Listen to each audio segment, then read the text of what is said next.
ലോകത്തിലെ ഏറ്റവും വലിയ കെട്ടിടമായ ബുർജ് ഖലീഫയ്ക്ക് 2717 ഫീറ്റ് അഥവാ 828 മീറ്റർ ഉയരമുണ്ട്. അതിനാൽ തന്നെ ഇത്രയും വലിയ ഉയരത്തിലേക്ക് എങ്ങനെയാണ് വെള്ളം എത്തിക്കുന്നത് എന്നതിനെക്കുറിച്ച് നിങ്ങൾ എപ്പോഴെങ്കിലും ചിന്തിച്ചിട്ടുണ്ടോ? അതിപ്പോൾ എന്താ, ഒരു പവർഫുൾ മോട്ടോർ യൂസ് ചെയ്ത് മുകളിലേക്ക് പമ്പ് ചെയ്താൽ പോരെ എന്നായിരിക്കും നമ്മൾ ചിന്തിക്കുന്നത്. പക്ഷേ അതൊന്നും പ്രാക്ടിക്കൽ അല്ല എന്നതാണ് സത്യം. ഇത്തരത്തിൽ പ്രധാനമായും ബുർജ് ഖലീഫയിൽ കാണാൻ സാധിക്കുന്ന ചില എഞ്ചിനീയറിംഗ് അത്ഭുതങ്ങളാണ് ഈ വീഡിയോയിലൂടെ നമ്മൾ കാണാൻ പോകുന്നത്. നമ്മൾ പഠിച്ച ഫിസിക്സ് നിയമങ്ങൾ അനുസരിച്ച് പറയുകയാണെങ്കിൽ വെള്ളം ബുർജ് ഖലീഫയുടെ ടോപ്പ് ഫ്ലോറിലേക്ക് അടിച്ചു കയറ്റാൻ നല്ല പോലെ പ്രഷർ വേണം. ആ പ്രഷർ മുഴുവൻ ഒറ്റയടിക്ക് കൊടുത്താൽ എത്ര സ്ട്രോങ് ആയ സ്റ്റീൽ പൈപ്പുകൾ പോലും പൊട്ടിത്തെറിക്കും. അങ്ങനെയെങ്കിൽ പിന്നെ എങ്ങനെയാണ് ദിവസവും ലക്ഷക്കണക്കിന് ഗാലൻ വെള്ളം ലോകത്തിലെ ഏറ്റവും പൊക്കമുള്ള ഈ ബിൽഡിങ്ങിൻ്റെ ടോപ്പ് ഫ്ലോറുകളിൽ എത്തുന്നത്? ഇത് കുടിക്കാനുള്ള വെള്ളം മാത്രമല്ല, കുളിക്കാനും കുക്കിങ്ങിനും ഹോട്ടലുകൾക്കും സ്വിമ്മിംഗ് പൂളുകൾക്കും ബിൽഡിങ്ങിലെ ഫയർ സേഫ്റ്റി സിസ്റ്റത്തിനും വരെ എപ്പോഴും വെള്ളം കിട്ടിക്കൊണ്ടിരിക്കണം. സാധാരണ സിറ്റികളെല്ലാം നിലത്ത് പരന്നാണല്ലോ പണിയാറുള്ളത്. അതുകൊണ്ട് വാട്ടർ സപ്ലൈയും സീവേജ് സിസ്റ്റവും കറണ്ടും എയർ കണ്ടീഷനിങ്ങുമെല്ലാം ആ ഫ്ലാറ്റായ ലേഔട്ടിന് അനുസരിച്ചാണ് പ്ലാൻ ചെയ്യാറുള്ളത്. പക്ഷേ ബുർജ് ഖലീഫ മുകളിലേക്ക് ഉയർന്നു നിൽക്കുന്ന ഒരു വെർട്ടിക്കൽ സിറ്റിയാണ്. അതുകൊണ്ട് തന്നെ പലതരത്തിലുള്ള എഞ്ചിനീയറിംഗ് ചലഞ്ചുകൾ അവിടെ വരുന്നുമുണ്ട്. അതിൽ ഏറ്റവും പ്രധാനപ്പെട്ട വെല്ലുവിളി നമ്മൾ ചർച്ച ചെയ്യുന്ന വെള്ളം തന്നെയാണ്. കാരണം ഗ്രാവിറ്റി ഇതിനെയെല്ലാം എപ്പോഴും താഴേക്ക് വലിച്ചു കൊണ്ടിരിക്കുകയാണല്ലോ. ദിവസവും ഏകദേശം 2,50,000 ഗ്യാലൻ വെള്ളം ടോപ്പ് ഫ്ലോറുകളിലേക്ക് പമ്പ് ചെയ്ത് എത്തിക്കാൻ നല്ല പോലെ പവർ വേണം. ഞാൻ തുടക്കത്തിൽ പറഞ്ഞ പോലെ ബേസ്മെൻറ്റിൽ നല്ല പവർഫുള്ളായ ഒരൊറ്റ പമ്പ് വെച്ചാൽ ഈ പ്രോബ്ലം സോൾവ് ആകുമെന്ന് നമ്മൾ വിചാരിച്ചേക്കാം. പക്ഷേ സത്യത്തിൽ അങ്ങനെ ചെയ്താൽ താഴത്തെ പൈപ്പുകളിൽ ഏകദേശം 1200 PSI പ്രഷർ വരും. വളരെ സിമ്പിളായി പറഞ്ഞാൽ നമ്മുടെ വീട്ടിലെ വാട്ടർ പ്രഷർ 40 മുതൽ 60 PSI ഒക്കെയാണ്. ഫയർഫോഴ്സിൻ്റെ ഹോസ് പൈപ്പിൽ ഇത് 100 മുതൽ 150 PSI വരെ ഉണ്ടാകും. അപ്പോൾ 1200 PSI പ്രഷർ ഒന്ന് സങ്കല്പിച്ച് നോക്കൂ. ഈ 1200 PSI പ്രഷറിൽ സ്റ്റീൽ പൈപ്പിൻ്റെ ജോയിൻറ്റുകൾ വരെ പൊട്ടി നിമിഷ നേരം കൊണ്ട് ഫ്ലോറുകളിൽ വെള്ളം കയറും. അതുകൊണ്ട് എഞ്ചിനീയർമാർ ആ ഒറ്റ വലിയ പമ്പ് എന്ന ഐഡിയ ഉപേക്ഷിച്ച് ഈ വലിയ ബിൽഡിങ്ങിനെ 7 മെക്കാനിക്കൽ സോണുകളാക്കി മാറ്റി. ഇതിൽ ഓരോ സോണിലും 30 ഫ്ലോറുകൾ വീതമുണ്ട്. അതായത് വെള്ളം ആദ്യം ബേസ്മെൻറ്റിൽ നിന്ന് പമ്പ് ചെയ്ത് 40ാമത്തെ ഫ്ലോറിലുള്ള ഒരു വലിയ സ്റ്റോറേജ് ടാങ്കിലേക്കാണ് എത്തിക്കുന്നത്. അവിടെ നിന്ന് ആ ടാങ്കിൻ്റെ അടുത്തുള്ള മറ്റൊരു പമ്പ് വെള്ളത്തെ അടുത്ത സോണിലേക്ക് തള്ളിവിടുന്നു. ഈ രീതി ബിൽഡിങ്ങിലുടനീളം സ്റ്റെപ്പ് ബൈ സ്റ്റെപ്പായി റിപ്പീറ്റ് ചെയ്യുന്നു. അതുകൊണ്ട് മൊത്തം 163 ഫ്ലോറുകളിലേക്കും ഒറ്റയടിക്ക് പമ്പ് ചെയ്യുന്നതിന് പകരം ഓരോ പമ്പിനും 30 ഫ്ലോറുകൾ മാത്രം മുകളിലേക്ക് വെള്ളം തള്ളിയാൽ മതി. ഇത് ഓവർ പ്രഷർ വരുന്നത് തടയുകയും പൈപ്പുകൾ സേഫായി നിർത്തുകയും ചെയ്യുന്നു. പോരാത്തതിന് ഏതെങ്കിലും ഒരു സോണിൽ എന്തെങ്കിലും ടെക്നിക്കൽ പ്രോബ്ലം വന്നാലും ബാക്കി സോണുകൾക്ക് നോർമലായി വർക്ക് ചെയ്യാനും പറ്റും. മുകളിലേക്ക് വെള്ളം എത്തിക്കുന്നത് കഥയുടെ ഒരു ഭാഗം മാത്രമാണ്. അടുത്ത മെയിൻ ചലഞ്ച് എന്താണെന്ന് വെച്ചാൽ ഇതിൽ നിന്നുമെല്ലാം വരുന്ന വേസ്റ്റ് വാട്ടറൊക്കെ എങ്ങനെ സേഫായി താഴേക്ക് തിരിച്ചെത്തിക്കും എന്നുള്ളതാണ്. അഴുക്ക് വെള്ളം ഇത്രയും വലിയ ഉയരത്തിൽ നിന്ന് വേഗത്തിൽ താഴേക്ക് വീഴുമ്പോൾ ഡ്രെയിനേജ് ലൈനുകൾക്കുള്ളിൽ നല്ല പോലെ പ്രഷർ വരാൻ ചാൻസ് ഉണ്ട്. ഇത് കാരണം ഭയങ്കര നാറ്റവും വലിയ സൗണ്ടോടെ പൈപ്പ് കുലുങ്ങാനും താഴത്തെ ഫ്ലോറുകളിലെ പൈപ്പുകളിലൂടെ വേസ്റ്റ് വാട്ടർ തിരിച്ചടിച്ചു വരാനും സാധ്യതയുണ്ട്. ഇത് തടയാൻ എഞ്ചിനീയർമാർ സാധാരണ വീടുകളിൽ ഉപയോഗിക്കുന്നതിനേക്കാൾ വളരെ വലിയ ഡ്രെയിനേജ് പൈപ്പുകളാണ് വെച്ചത്. സാധാരണ വീടുകളിൽ 4 ഇഞ്ച് വേസ്റ്റ് പൈപ്പുകൾ ഉപയോഗിക്കുമ്പോൾ ബുർജ് ഖലീഫയിൽ മെയിൻ വേസ്റ്റ് പൈപ്പുകൾക്ക് 24 ഇഞ്ചോളം ഡയമീറ്റർ ഉണ്ട്. താഴേക്ക് വീഴുന്ന വേസ്റ്റിൻ്റെ സ്പീഡ് കുറയ്ക്കാനും പ്രഷർ കൺട്രോൾ ചെയ്യാനുമായി പ്രത്യേക കളക്ഷൻ പോയിന്റുകളും പ്രഷർ കൺട്രോൾ സിസ്റ്റങ്ങളും കൃത്യമായ ഗ്യാപ്പുകളിൽ സെറ്റ് ചെയ്തു വെച്ചിട്ടുമുണ്ട്. വാട്ടർ മാനേജ്മെൻറ്റ് മാത്രമല്ല, എഞ്ചിനീയർമാർക്ക് ബുർജ് ഖലീഫയുടെ നിർമ്മാണത്തിൽ മരുഭൂമിയിലെ കഠിനമായ ചൂട് പോലെയുള്ള വലിയ വെല്ലുവിളികളും നേരിടേണ്ടി വന്നിട്ടുണ്ട്. ബിൽഡിങ്ങിൻ്റെ ഉയരം കാരണം 80 മുതൽ 150 വരെയുള്ള ഫ്ലോറുകളിൽ ഉള്ളവർ താഴെയുള്ളവരേക്കാൾ 2 മിനിറ്റ് വൈകിയാണ് സൺസെറ്റ് കാണുന്നത്. 150ാം ഫ്ലോറിന് മുകളിലുള്ളവർക്ക് അത് 3 മിനിറ്റോളം വൈകും. പുറത്ത് ചൂട് 50 ഡിഗ്രി സെൽഷ്യസ് ഒക്കെ എത്തുമ്പോൾ ബിൽഡിങ്ങിലുള്ള 28,000-ലധികം ഗ്ലാസ് പാനലുകൾ ചൂട് അബ്സോർബ് ചെയ്ത് അകത്തെ വശം ഒരു വലിയ ഗ്രീൻ ഹൗസ് പോലെയാക്കാൻ ചാൻസ് ഉണ്ട്. ഇത് തടയാൻ എഞ്ചിനീയർമാർ സ്പെഷ്യൽ റിഫ്ലക്റ്റീവ് ഗ്ലാസ് പാനലുകളാണ് ഫിറ്റ് ചെയ്തത്. ഇത് വെയിലിൻ്റെ വലിയൊരു ഭാഗം പുറത്തേക്ക് തന്നെ റിഫ്ലക്റ്റ് ചെയ്ത് കളയുന്നു. അങ്ങനെ അകത്തേക്ക് ചൂട് കയറുന്നത് കുറയ്ക്കാനും എയർ കണ്ടീഷനിങ്ങിൻ്റെ ലോഡ് കുറയ്ക്കാനും സാധിക്കുന്നു.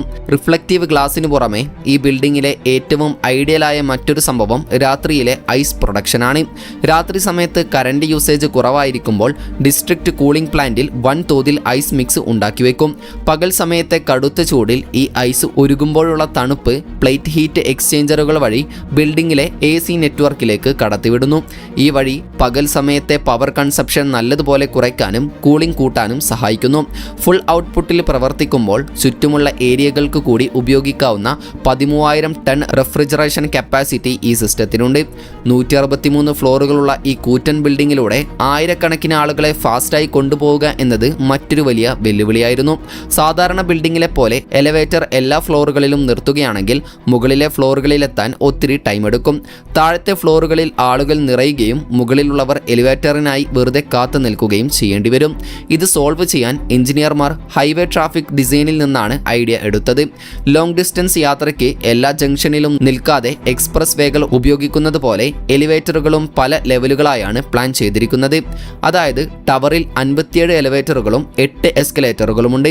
ഇതിൽ 43, 76, 123 ഫ്ലോറുകളിലെ മെയിൻ സ്കൈ ലോബികളിലേക്ക് നോൺ സ്റ്റോപ്പായി പോകുന്ന എക്സ്പ്രസ് എലിവേറ്ററുകളുമുണ്ട്. ഉദാഹരണത്തിന് മുകളിലെ ഒരു ഫ്ലോറിലേക്ക് പോകണമെങ്കിൽ ഒരാൾക്ക് എക്സ്പ്രസ് എലിവേറ്ററിൽ കയറി അടുത്തുള്ള സ്കൈ ലോബിയിൽ ഇറങ്ങി അവിടെ നിന്ന് ലോക്കൽ എലിവേറ്ററിൽ മാറിക്കയറി ബാക്കി ഫ്ലോറുകളിലേക്ക് പോകാം.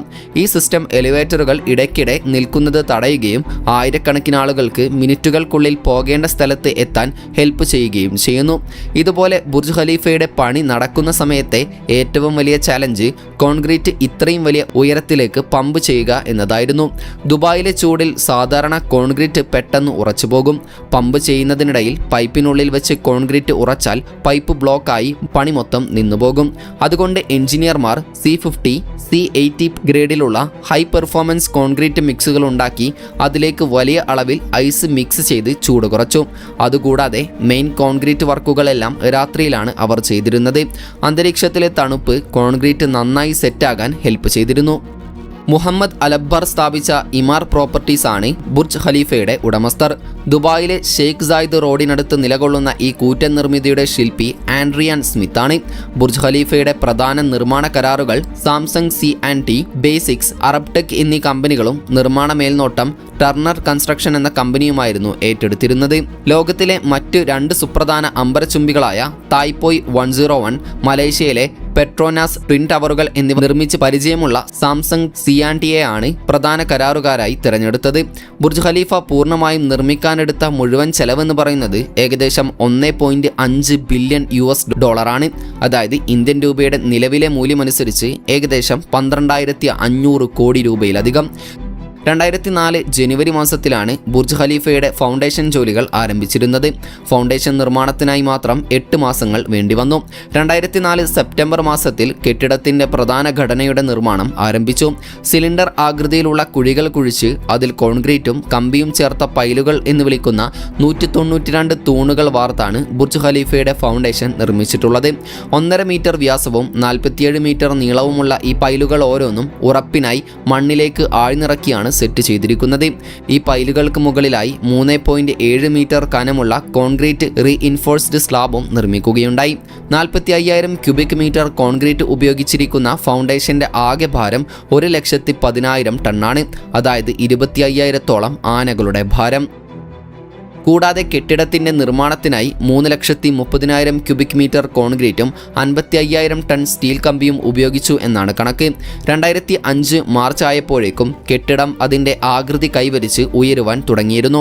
ഇംഗ്ലീഷ് അക്ഷരമായ വൈയുടെ ആകൃതിയിൽ 3 ഇതളുകളോട് കൂടിയ പൂവിൻ്റെ രൂപമാണ് ബുർജ് ഖലീഫയുടെ താഴ്ഭാഗങ്ങളിലുള്ളത്.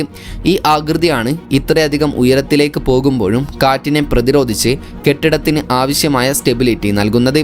ഒരാഴ്ചയിൽ ഒരു നില എന്ന ശരാശരി വേഗതയിലാണ് കെട്ടിടത്തിന്റെ നിർമ്മാണം അപ്പോൾ പുരോഗമിച്ചിരുന്നത്. 156 നില വരെ കോൺക്രീറ്റിൽ നിർമ്മിച്ചിരിക്കുന്ന കെട്ടിടത്തിന്റെ ബാക്കി നിലകളും അതിനു മുകളിലേക്കുള്ള ഭാഗങ്ങളും സ്ട്രക്ചറൽ സ്റ്റീലിലാണ് നിർമ്മിച്ചിരിക്കുന്നത്.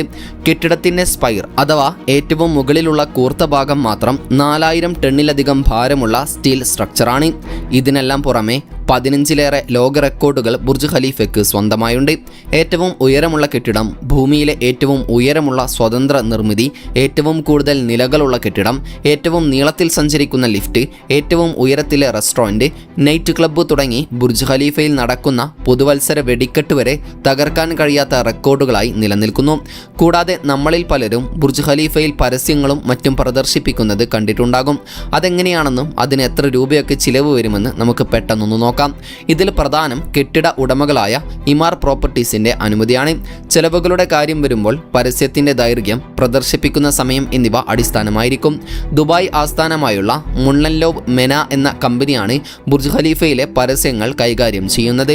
ഉദാഹരണത്തിന് 3 മിനിറ്റ് ഒക്കെയുള്ള വീഡിയോ വീക്ക് ഡേകളിൽ പ്രദർശിപ്പിക്കാൻ ഏകദേശം $68,000 അഥവാ 58 ലക്ഷത്തോളം രൂപയും വീക്കെൻഡുകളിലാണെങ്കിൽ $95,000 അഥവാ 81 ലക്ഷം രൂപയോളമൊക്കെയാണ് ചിലവ് വരുന്നത്.